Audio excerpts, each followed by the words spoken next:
This is a strip of Arizona highway 5 years ago. These rooftops are warehouses. Then 2 years ago, more warehouses. And here's that area today. On this 17-mile stretch of road, there are now close to 40 warehouses, with more coming soon. This strip has become one of the fastest growing markets for industrial real estate in the country, as companies look to shift how they move goods to avoid supply chain bottlenecks. But why are companies picking this desert-lined highway specifically? To my right would be the new Walmart distribution center.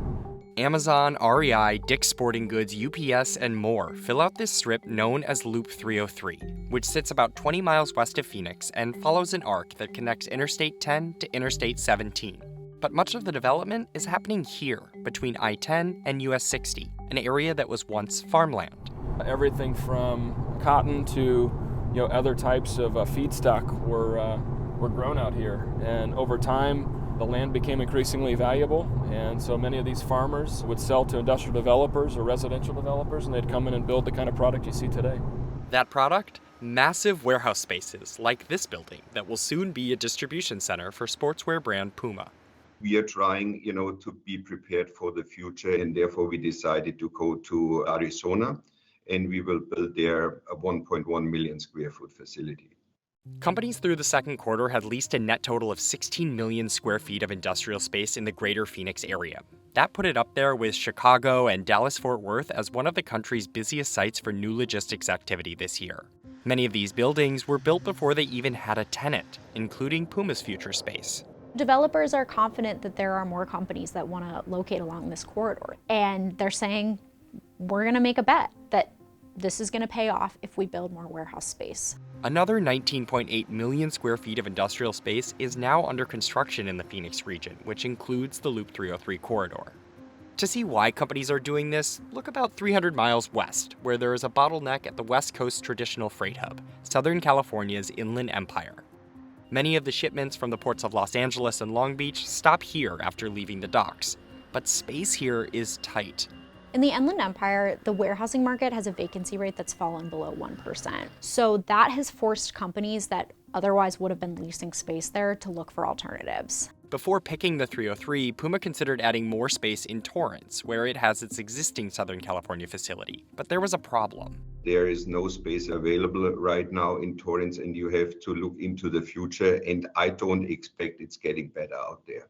So for Puma, that meant looking east, but not too far east. The company said about 95% of its product is imported from Asia, so it needed a facility that was still within driving distance of the ports. You add 6-8 hours to the time in transit. You go overnight anyway, so I don't think it's a big deal.